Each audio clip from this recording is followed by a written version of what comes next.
In today's episode, I will be reviewing Loki by Mike Vasich. Vasich? Dude, I really hope I'm pronouncing your name correctly.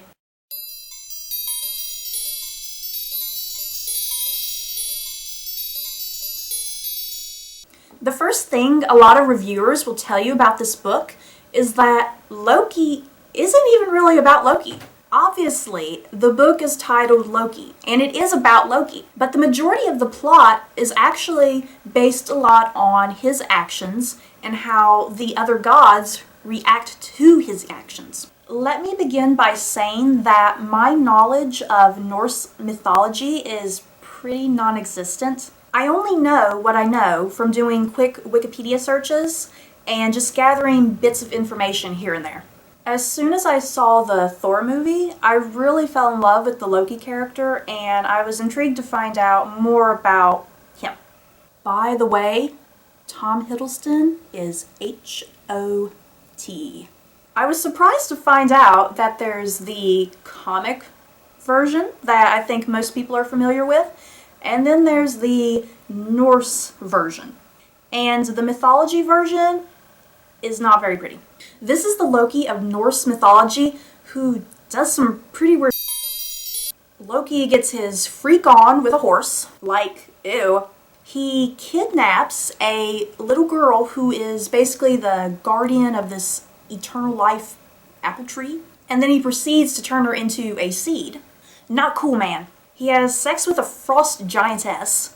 I just can't even get this image out of my head, which results in him having some freaky deformed children. One child is a wolf, another is a serpent, and the third is some corpse-like girl. I think you get the picture. A lot of freaky stuff, like I said. As I said before, Loki isn't 100% about Loki. He does feature heavily in the first half of the novel, but it's the second half of the novel that kind of veers off and focuses on some of the various other gods and how they plan on dealing with Loki, and how they also plan on dealing with his freaky deformed children. Besides Loki, there are three other characters that I really fell in love with, and that would have to be Tyr, Balder, and Fenrir. These three had some of the best character development and the most intriguing stories, I felt, and I think Vasich did a great job of internalizing their characters and their issues and why it is exactly that they don't like Loki. Plus, Fenrir has some serious daddy issues with Loki, and daddy issues are always cool, right? So, where are the women, you may be asking? If you're looking for some strong, proactive, intriguing women, you're really not going to get it here. Segin, Loki's wife, pretty much spends the majority of the novel sitting in the background and looking pretty. I was kind of disappointed that we didn't get to hear or see much of her, considering that it's her husband who is running around causing all this chaos. I think the author missed a great opportunity to really flesh out Segin's character and make her into someone very interesting. Freya was highly annoying to me. She started getting a bit more interesting near the end of the novel, but she spends a good majority of it very vain and selfish. And where was Sif? In the comics, Sif is apparently some badass female warrior, but here, nothing. This has nothing to do with the fact that I ship Loki and Sif. No, not at all. Like I said, I've not read Norse mythology, so I really don't have a really good idea of how Sif is portrayed in mythology. And don't think that I've forgotten about Loki himself. Loki is a very multifaceted villain in this book, and he has cause and reason for everything he does. You either love him or you hate him. He's the type of villain you love to hate. And you know, despite all of his evilness, the man still loved his children. You gotta give him some credit for that. A big part of why I really liked Loki had mostly to do with the fact that Odin was such a jackass. Odin's big thing in this novel is seeing into the future. but yet he still allows things to happen, and gladly lets them happen. He even risks the lives of several other characters, and he doesn't even really come across as remorseful about it. He enforces things, and you can't help but wonder, what are his motives? He lets fate and destiny take over and become his prime mission, when I really think he could have easily avoided all of that. But then again, there wouldn't have been a novel now, would there? Loki is simply a pawn in Odin's games of destiny. And that just absolutely sucks. And if you've read mythology, you'll know what I mean when I say this. Ragnarok. Ragnarok is basically the gods' version of Revelations.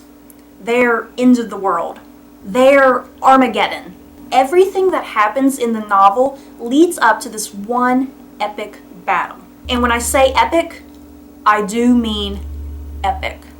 All the gods are out at full force. And of course, lots of great battle sequences. And of course, a lot of death.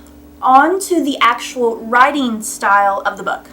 The narrative structure of the book is very interesting.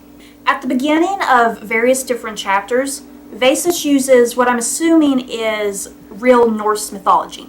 These parts are in italics, and they basically tell some type of story in which Loki is involved. After these brief interludes, the author goes back to his story and proceeds to retell that part of the mythology. Some things are either identically like the mythology, or he retells it with an alternative twist.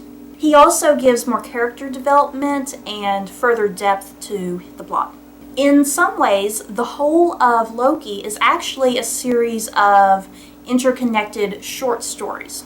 It's very story A to story B to story C, etc. And all of this culminates to the highlight of the book, which is Ragnarok. I hope you enjoyed my discussion and review of Loki. I highly recommend it for lovers of Norse mythology and even for fans of the Thor comics and the Thor movies. Did I mention that Tom Hiddleston is hot? If you liked my review of Loki, please go read this book. And I actually had a really difficult time finding this book, so in the description down below, I've provided a link where you can find it. And if you want to read more of my opinions on the book, please also visit my Goodreads account at the link below. Don't forget to hit the subscribe button and share it with all your friends. Also remember to ask me a question, and the question with the most thumbs up will be answered in a future video. Bye!